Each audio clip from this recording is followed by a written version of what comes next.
12 miles. 12 miles. Yeah. 12 miles. So there's no drilling 12 miles south of Mississippi. And was Trump trying to change that limit? Or is that just for Mississippi? Or is that for all? That's for Mississippi. It would have been state waters. Okay. So the federal administration controls federal waters. And that starts at 12 miles out? More or less. Okay. Louisiana is more complicated, but that's more or less the rule for the United States. Okay. So this leak is just in the federal waters. It's very close to Plaquemines Parish, but it's and the marshes of the Birdfoot Delta are about 8 miles away. But so we don't have people watching to see if the sheen interacts with the marsh. It certainly rotates around like the hand on a clock with the tide and with the volume of the river. On Wednesday, the sheen was floating south because we have this huge river, pushing the oil away from the marshes. But it could, on a low river, possibly be oiling some marshes. But an organization like ours doesn't have the funding to constantly be looking for these things. So that's why if you go to healthygulf.org, you can click on the donate and keep independent observers like us afloat. And I think for this situation, there's hope. It's just the same thing happened with the BP disaster. Initially, they were saying it's only 5,000 gallons a day. That was the Coast Guard's line. That was BP's line. And again, people started looking at satellite photographs, so they can't possibly be that low. It's probably at least 10 times as much. And I think it ended up being about 400 times as much as the initial reports from BP. But so there were about 5 or 6 independent analyses of the BP disaster after they started getting cameras down at the bottom. And I feel that's where we are right now. We need people to ask that Taylor put cameras down at the bottom. I can't believe we haven't done that yet. Yeah. We're about 15 years into it and we still haven't. There have been a couple of forays, but it's 2019 now. We could put an iPhone encased in a protective thing, just there taking photos, and then we could pick it up in a couple of months, and then we could measure how much oil is flowing out of the bottom of the Mississippi Canyon from Taylor's wells. It wouldn't be very expensive to get a public and a verifiable. We could create. We need data so that we could have independent verification outside of Taylor, who we know just wants their money back, right? Yeah. Why would we ever, in the first place, trust? That's like asking a criminal if they committed a crime. When I don't know. They're gonna say no. They didn't commit a crime. Even if they did, it wasn't that big of a deal, right? Like the companies have incentives to underreport. Financial. This should be criminal. Financial incentives. You're using that word. BP was determined. BP was determined to be a criminal organization in some of the cover-up activities they were engaged in. Taylor is a different company than BP.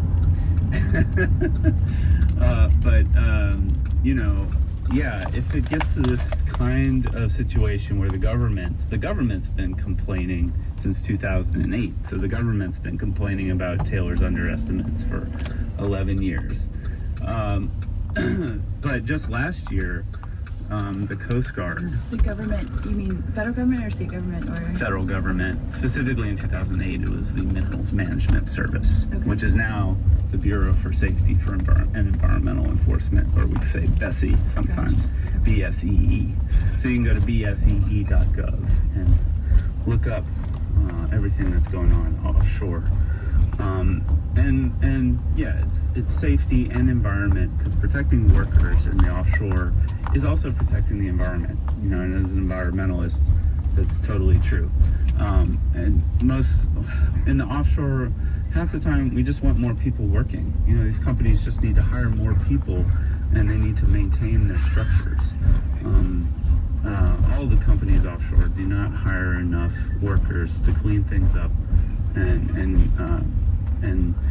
you know, if you have inexperienced folks working on rigs offshore, make more mistakes. And when you make mistakes offshore, one, people die, people drown, people lose limbs, people fall, but also oil goes to the ocean.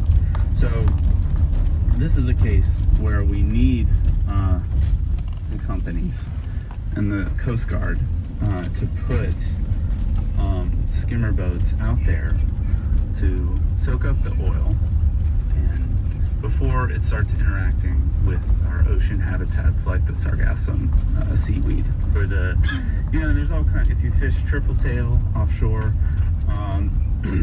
those triple tail live in the sargassum. If you like sea turtles on the beaches of Florida and Texas, those sea turtles spend their juvenile years, when they're just a couple inches long, hanging out in the seaweed as a refuge from the big ocean waves. Seabirds, if you're into magnificent frigate birds, or what are some others? Shearwaters, other birds that eat fish. A lot of the fish are centered on the sargassum. The sargassum is kind of like a floating reef in a way, where a lot of the different organisms use it as shelter and use it to rest. But it's being oiled by Taylor's leak. I have two big thoughts in addition. I just don't understand this state and why we continue to let things like this happen, while at the same time we have this $50 billion coastal master plan. Oh, right. And it's kind of like we're like talking out of both ends here.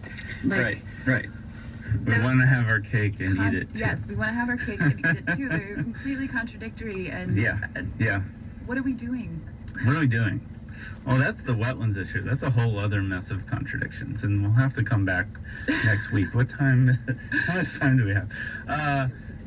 Right.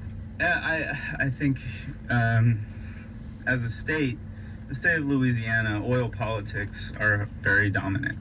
We have like I don't know about progressive, but we have a Democratic governor who has tried to rein in just how much money we give away to oil companies every year. We have something called the industrial tax credit here in Louisiana. Mm-hmm. So last year we gave away $81 billion in property tax revenue.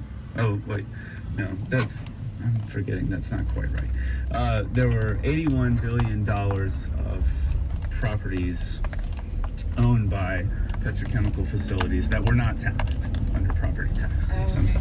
I'm not sure if that added up to, or if that's just the value of the property. But it's a significant amount of real estate that goes untaxed. Yes. And these are the same companies that are destroying our wetlands, destroying the climate, and incurring a lot of costs onto the state. A number I can recall from the 2016 flood, the big one, the summer one. There was also the spring one, where we had people flooded out of their homes. Yeah. That cost the state of Louisiana $10 billion in economic activity alone. Just that one event. And Katrina, it was much more. So we keep having these disasters. So we need our wetlands to absorb the water. We need to stop making the Gulf of Mexico so hot, because that's what generates all these deluge rains. Yeah. But it changes it. It's intensifying these storms so that we see more flooding, but at the same time we're destroying our wetlands, which are our natural barriers, flood protection barriers. It's an old story. I mean, my grandfather recently passed away, and he was an oil guy, right? Oh no, it's fine. He was 97. He was retired, and he made more than me retired than I make now. But anyways, so oil definitely put a lot of people in the middle class, right? Yeah. And it's still a concern today. We don't want to get rid of the oil jobs.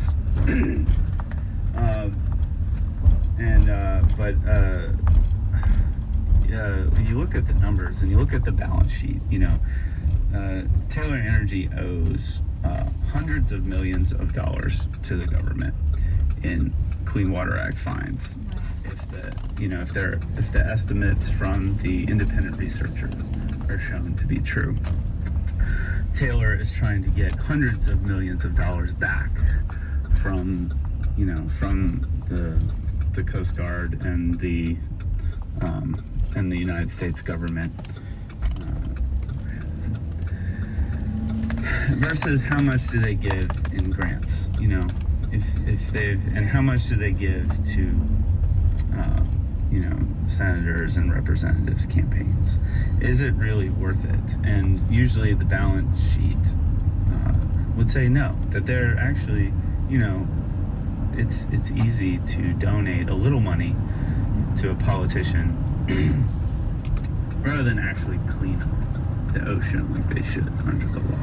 Right. And so the Coast Guard last year issued an order to get them to put more effort into containing the spill or something. Yeah. And Taylor said no, they don't want to do that, and they shot back with a lawsuit or something. And Yeah. Now you guys, a coalition of environmental groups, are trying to intervene with a Yes. different lawsuit. Yeah, we think what the government did is correct, and so that's another hopeful thing we saw out Wednesday. Is actually we saw two vessels working out, and we didn't see what they're doing under the surface of the water, of course, but I haven't seen any response vessels out there since about I think 2012, right? So I mean, we think the government should keep trying to fix the problem. That's kind of a basic thing. Basic function of government. Yeah. It shouldn't give up because before this, Taylor said, well, this thing is just going to leak for 100 years or more, and we're not going to do anything. There's a lot that could be done. If you remember, but as you remember, we don't have the cameras down on the leaks yet. Yeah. But remember, after we got those cameras down there for BP, Yeah. and we had independent science, we had independent groups reviewing it, people could see what a disaster it was. It was much more clear, and the problem became much more urgent. Mm-hmm. We still don't have those cameras down at the bottom and so it's only us folks who kind of give up our lives for environmental causes. Who are doing the work that our government should really be doing. This is obviously really important work, and we're all grateful. And the Coast Guard's they're breathing this oil too. But if you remember BP, there was the top skill, the top hat, the junk shot, and I think I can say that, right? FCC won't come down on me. But there are all these attempts, and it seemed a little crazy, right? But they kept trying, and we support the government, trying to clean this up and continue to clean this up. We don't want this to go for another 100 years of sargassum being oiled, of brown oil being out there to contaminate black terns and other seabirds. Yeah. We don't want animals swimming through this mess in the ocean. It's not just the surface, it's also leaking up in the water column. So it's all the fish we don't see that are swimming through it. Yeah. It's the juvenile tuna that are at the surface that, get entrained in the slick. Yeah. So even if you don't care about the wildlife, you're eating food that's covered in this stuff, most likely. So we did intervene, and just to say, what the government is doing is the right thing.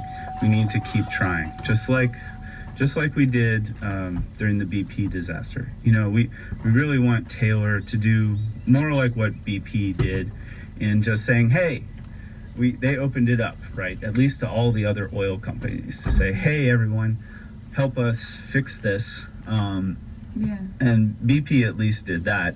They did a lot of other things, like they leaned heavily into the use of dispersants, and we don't want to see that here. No. Because it's basically found that a lot of the dispersants that were used, well, one, they were used because BP had a stockpile of them, because they were stockpiled for the Alaska oil spill in Prince William Sound. I was wondering where, okay. So they were just leftover. They were just, well, EPA pushed back and wanted them to use a different chemical, one that was, we have a different kind of oil here. In Alaska, it's a heavier oil. In the Gulf, it's what they call light sweet crude. So it's a different chemistry, and you need a different dispersant. So on the one hand, BP didn't want to go with a dispersant appropriate to the Gulf. They wanted to use the one for Alaska. What was it, Corexit or something? Corexit 9510, and there was 9527, which was neurotoxic, and they were spraying this from airplanes while we had... Neurotoxic. Yeah, we had folks, you know, out on the water, fishermen who were in the Vessels of Opportunity program exposed to that. But even the microbes exposed to Corexit, Corexit is supposed to be used, like if you have a barge of oil and it has a leak, right, and it's just in a big, and you have, it's not a continually replenishing problem, then dispersants are appropriate. But when you have these leaks that just go on and on and on, there's not really a point to dispersant, because dispersants are engineered only for making cleanup faster of those limited oil spills. So we don't think deep water application is appropriate.